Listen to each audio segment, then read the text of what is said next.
biadab gelar Perdana Menteri sebagai rakan Subhat Zionis Israel.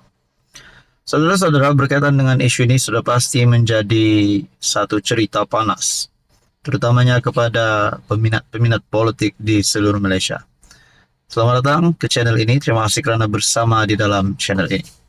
Saudara Puan, isu hangat hari ini dipetik daripada Harapan Daily bertarikh 22 Jun. Menggelar Perdana Menteri sebagai rakan Subhat Zionis Israel dalam jenayah genosid adalah melampau dan biadab, tegas Setiausaha Politik kepada Menteri Kewangan Muhammad Kamil Abdul Munim. Menurutnya, kerajaan perpaduan tidak pernah mempertahan mana-mana pihak yang bersekongkol dengan rejim yang sedang melakukan keganasan di Palestin itu. Saudara-saudara, kita dapat lihat perjuangan Datuk Seri Anwar Ibrahim sebagai Perdana Menteri, dan beliau juga dilihat telah membawa suara ini ke luar Malaysia.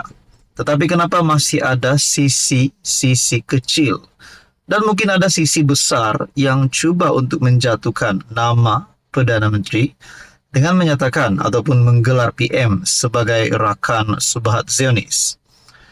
Pendirian Perdana Menteri Datuk Seri Anwar Ibrahim dan kerajaan dalam isu keganasan Israel terhadap rakyat Palestin adalah jelas, dan kita adalah yang paling lantang dalam mempertahan serta membela nasib rakyat di Palestin. Muhammad Kamil berkata demikian bagi menjawab kenyataan bekas Menteri Kabinet Khairy Jamaluddin yang mendakwa penglibatan BlackRock, sebuah firma yang dikatakan mempunyai kaitan dengan Israel, memiliki pegangan dalam Malaysia Airport Holding Berhad MAHB. Menurutnya, Khairy boleh mengkritik, tetapi pada masa sama, beliau harus lebih bertanggungjawab, tidak hipokrit dan tidak terbawa-bawa dengan emosi dalam mengeluarkan kenyataan. Jelasnya, MAHB melalui Khazanah sudah memberi penjelasan, iaitu rundingan telah diadakan dengan pihak Global Infrastructure Partners GIP, iaitu sebuah konsortium yang mengumumkan tawaran bagi mengambil alih MAHB pada 15 Mei lepas.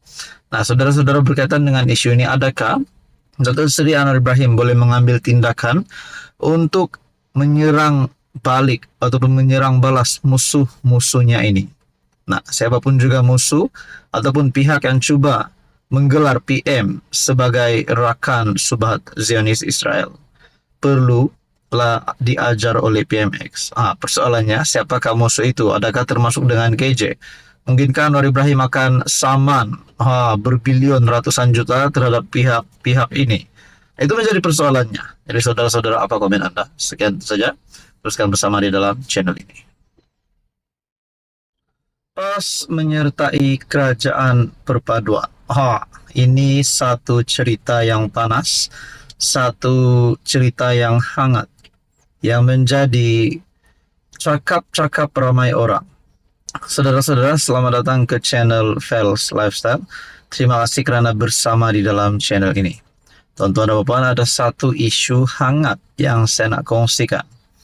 Ini berkaitan dengan satu berita. Kononnya ada kabar angin ataupun ada perbincangan bahawa pembangkang dan kerajaan, yaitu PAS, akan menyertai kerajaan ataupun PHPN.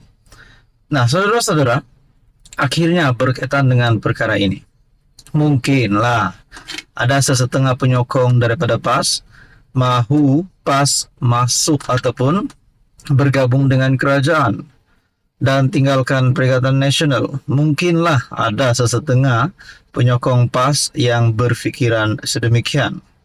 Namun, ada juga beberapa ataupun sesetengah penyokong PAS yang menolak perkara ini dan mahu PAS kekal sebagai pembangkang. Nah, saudara-saudara, berkaitan dengan ini, adakah mungkin bukan PAS yang mahu menyertai kerajaan, tetapi bersatu? Kerana bersatu hari ini yang semakin melemah. Nah, itu pun kita tak tahu. Saudara-saudara, berkaitan dengan isu ini, akhirnya Tuan Ibrahim membuat satu kenyataan. Nafi PAS mahu sertai kerajaan Tuan Ibrahim. Menurut kenyataan ini, poda. Saudara-saudara, seorang pemimpin kanan PAS memberi penegasan bahawa parti itu sama sekali tidak merancang untuk menyertai kerajaan perpaduan yang dikuasai PHBN.